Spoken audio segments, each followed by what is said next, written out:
What's going on, guys? Welcome back to my channel, and today we'll be going over the 25th Amendment. We're going to go over the four sections in the 25th Amendment in case the president has a disability or cannot govern anymore, has issues that just doesn't give him the ability to make decisions and govern. And then we're going to go over the history of it and if it's been used in the past and why it's been used. So yeah, I want to start off the video praying for Donald Trump, his family, the First Lady Melania Trump. It's hard for me to feel bad for him specifically because of just how much he's been anti-mask and just the decisions he's made over the past. Like, literally, this should have never happened. He should never have had the coronavirus. Like, he literally should not have the coronavirus, but he's been careless. After the debate, him and his family, he purposely arrived late at the debate so he didn't have to get tested. His family didn't wear masks inside the building. And then, just that meeting with the Supreme Court nominee when he nominated her and no one was wearing masks, a bunch of people didn't even get tested. So, his carelessness, did give himself, coronavirus, but you have to remember he has kids. He has a child, Barron, that's not even 18. He's 14. So it's hard. That's terrible.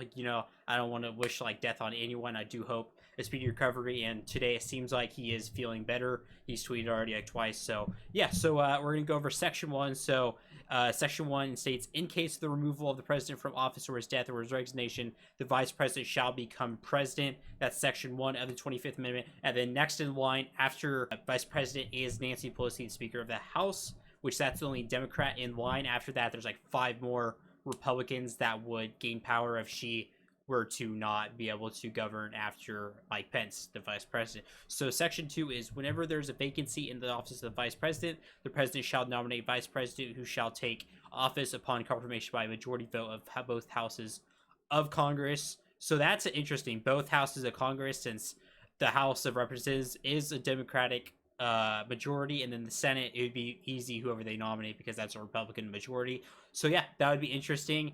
I don't know who they nominate because our politics is so polarized right now that it'd be honestly pretty difficult to get majority of a House of Representatives. But I feel like they could, maybe they can't even come up with a stimulus together. So that would be hard. So section 3 states, whenever the president transmits to the president pro tempore of the Senate and the Speaker of the House represents his written declaration that he is unable to discharge the powers and duties of his office until he transmits to them a written declaration to the contrary, such powers and duties shall be discharged by the vice president as acting president. So this is probably the only way power would be given to the vice president if Donald Trump decided himself he couldn't govern, and for a week or two he'd be let me just give it to the vice president, let me rest up.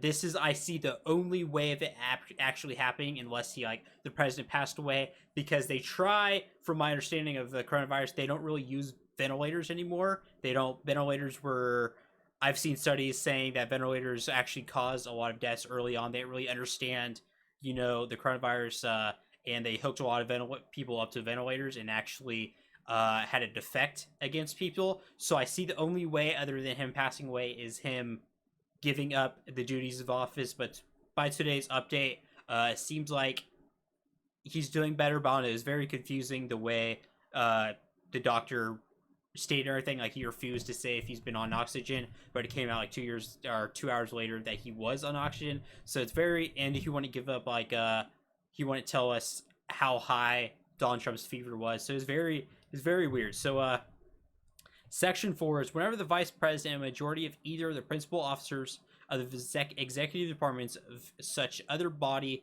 as Congress may by law provide transmit to the president pro tempore of the Senate and the Speaker of the House of Representatives their written declaration that the president is unable to discharge the powers and duties of his office, the vice president shall immediately assume the powers and the duties of the office of acting. So I don't see this happening at all. They don't, this would never happen.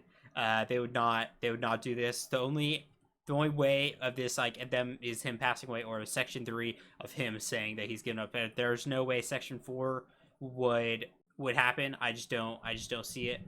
Therefore the president transmits to the president pro tempore of the Senate and the Speaker of the House of Representatives his written declaration that no ability exists, he shall resume the powers and duties of his office until, unless the vice president and majority of either of the principal officers of the executive department or such body of Congress may by law provide transmit within 4 days to the president. Yeah, so I don't see this happening. I think he'll remain in power unless he literally is not awake anymore or he passes away. So the history of the 25th Amendment, it's been invoked 4 times.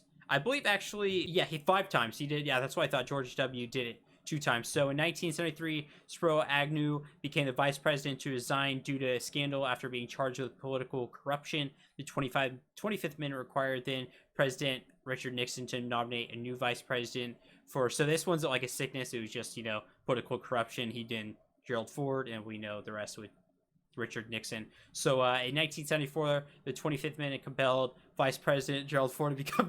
That's crazy that it happened literally within 25th Amendment happened 2 times within a 2-year span, and then it took 12 years, and then literally took another 17 years to happen again. So yeah, the left vice presidency unoccupied, so Ford invoked the 25th Amendment again and nominated Nelson Rockefeller to fill the vacancy.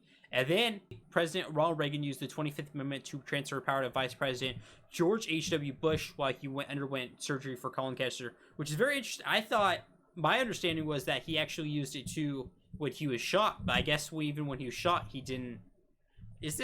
Let me know in the comments if I thought that the Ronald Reagan used it when he was shot also, but I guess not according to this history. Man, if they get it wrong, then that'd be crazy. And then on June 29, 2002, he used it when he went under anesthesia for colonoscopy, making Dick Cheney acting president. He did the same thing.